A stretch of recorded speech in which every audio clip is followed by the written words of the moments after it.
Introduction. This book is about wars and anti-wars to come. It is for the Bosnian child whose face has been half ripped away by explosives and for his mother staring with glazed eyes at what is left.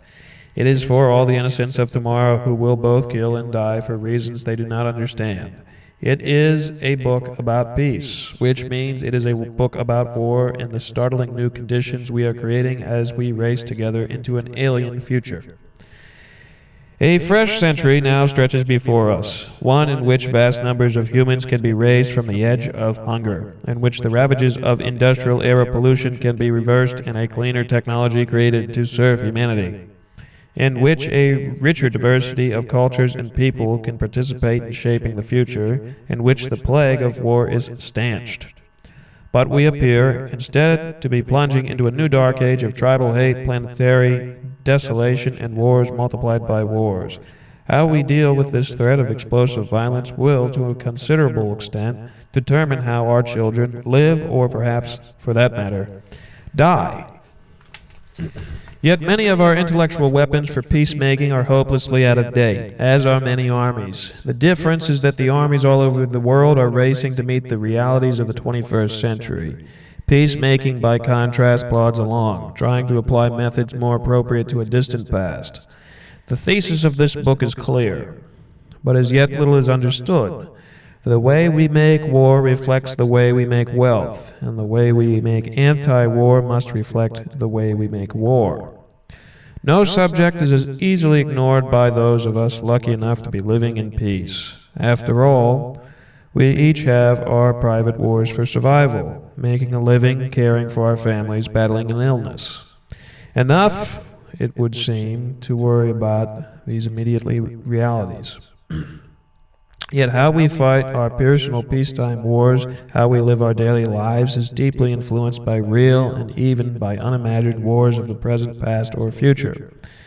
Present-day wars raise or lower the price of gasoline at the pump, food in the supermarket, shares on the stock exchange. They ravage the ecology. They erupt into our living rooms via our video screens. Past wars reach across time to affect our lives today.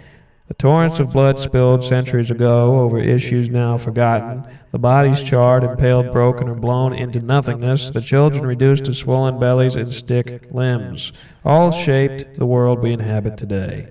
To cite a single little noticed example, wars fought 1,000 years ago led to the invention of the chain of command hierarchies, a form of authority familiar to millions of job holders today.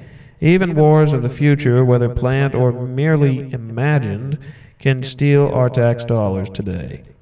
Not surprisingly, imagined wars grip our minds. Knights, samurai, warriors, janissaries, hussars, generals, and G.I. Joes parade relentlessly through the pages of history and the corridors of our mind. Literature, painting, sculpture, and movies picture the horrors, heroism of moral dilemmas of war, real and unreal. But while wars, actual potential, and vicarious shape our existence, there is a completely forgotten reverse reality. For every one of our lives has also been shaped by wars that were not fought, that were prevented because of anti-wars. War and anti-war, however, are not either-or opposites. Anti-wars are not just waged with speeches, prayers, demonstrations, marches, and picket lines calling for peace. Anti-wars, more important, include actions taken by politicians and even by warriors themselves to create conditions that detour or limit the extent of war. In a complex world, there are times when war itself becomes an instrument needed to prevent a bigger, more terrible war. War is anti-war. At the highest level, anti-wars involve strategic applications of military, economic, and informational power to reduce the violence so often associated with change on the world stage. Today, as the world hurls out of the industrial age and into a new century, much of what we know about both war and anti-war is dangerously out of date. A revolutionary new economy is arising based on knowledge, rather than conventional raw materials and physical labor. This remarkable change in the world economy is bringing with it a parallel revolution in the nature of warfare. Our purpose, therefore, is not to moralize about the hatefulness of war. Some readers may confuse the absence of moralizing for an absence of empathy with the victims of war. This is to assume the cries of pain and anger are not enough to prevent violence. Surely there are enough cries of pain and enough anger in the world.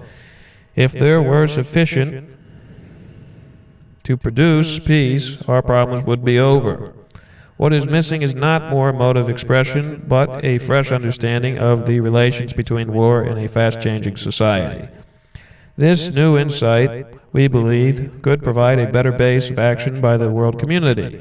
Not crash brigade after the fact intervention, but future conscious, preventative action based on an understanding of the shape that wars of tomorrow may assume. We offer here no panacea.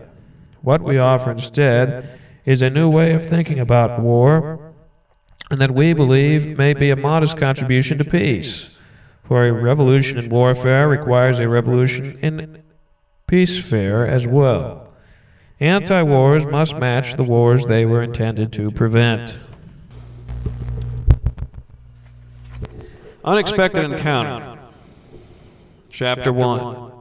The trail started with an unexpected phone call. A nighttime meeting in a motel near Washington in a U.S. Army general in civilian clothes.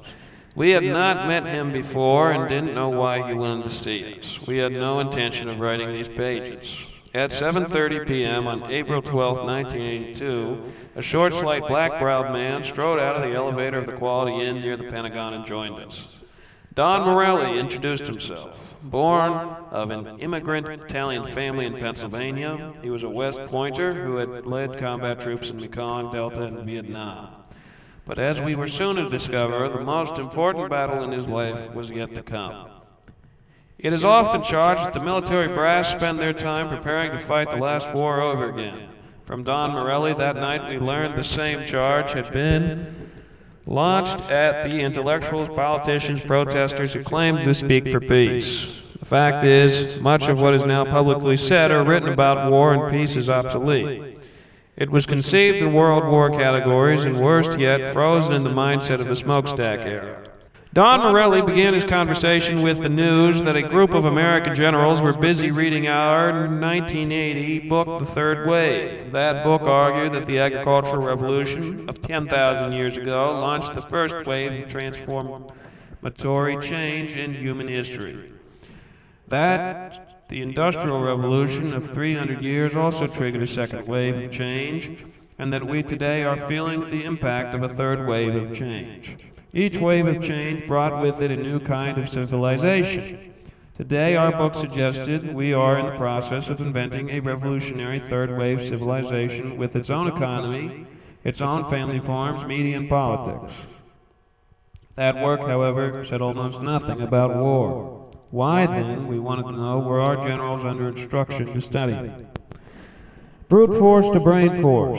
The reason Morelli explained was that the same forces transforming our economy and society were about to transform war as well. Almost unknown to the outside world, a group had been put in place to design the revolutionary military of the future.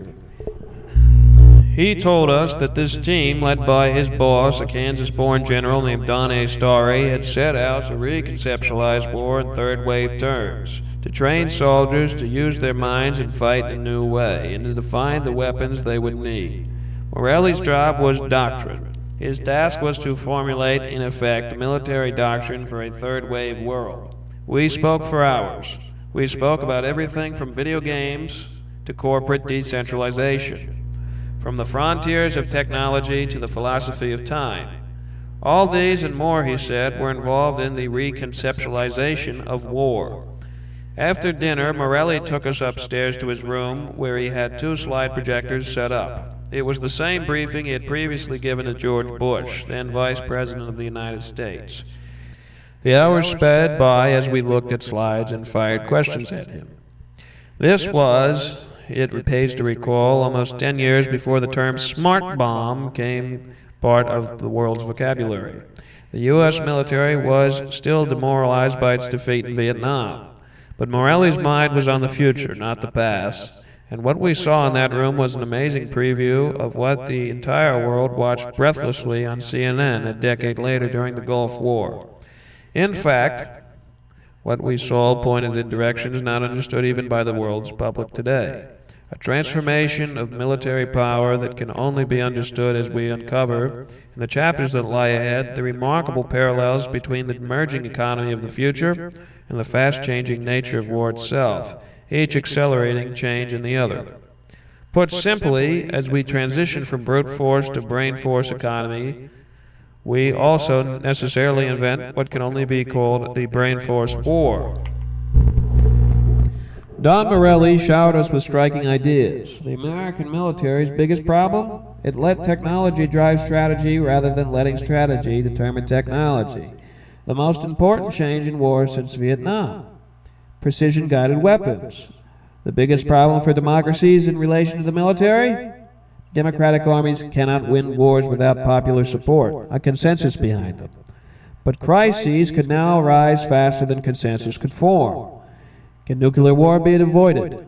Yes, but not in an orthodox way. Why was he interested in the passages we had written about the philosophy of time? Because the military had to shift from an orientation towards space to an orientation towards time. Morelli now wound up his sparkling intellectual performance. Psychiatrists call the last few words spoken by a patient after a therapy session leakage. And they say the leakage often is more important than the rest of the hour.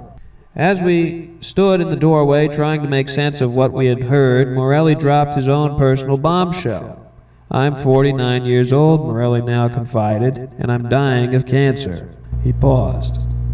Then, with a finality that expressed long and careful self-examination, "I will consider it the fulfillment of my life's mission if this new doctrine I've outlined for you tonight is actually implemented by the United States and our allies. For good or ill, or both, Morelli's life mission has become more than fulfilled. Beyond the comic strip. That first meeting led to others in Washington and at Fort Monroe in Virginia. The Don Morelli we came to know did not fit anyone's stereotypes of a soldier. Intellectuals, in particular, have tended to characterize military men as brutish or just plain stupid. Things of political cartoons picturing pigeon-breasted generals dripping with medals and sashes, their faces devoid of intelligence.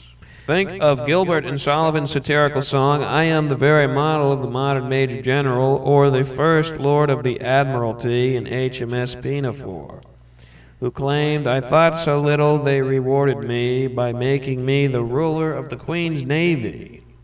Whatever basis in reality such comic strip images may once have had, and may still have in some other countries, they did not apply to Don Morelli or the officers to whom he subsequently introduced us. Morelli was, in fact, an intellectual who wore a uniform, sometimes, an up personality. He was in love with ideas. He also radiated warmth, seeming to search not for the weakness in others, but for the gentleness. He had a ready sense of humor and never ran out of Italian jokes. He studied oil painting under another officer to whom he taught chess in return. He loved both classical music and Stan Getz. He was an execrable singer, and he read everything from science fiction to history and biography. Another American general whom he let call him our Renaissance Italian.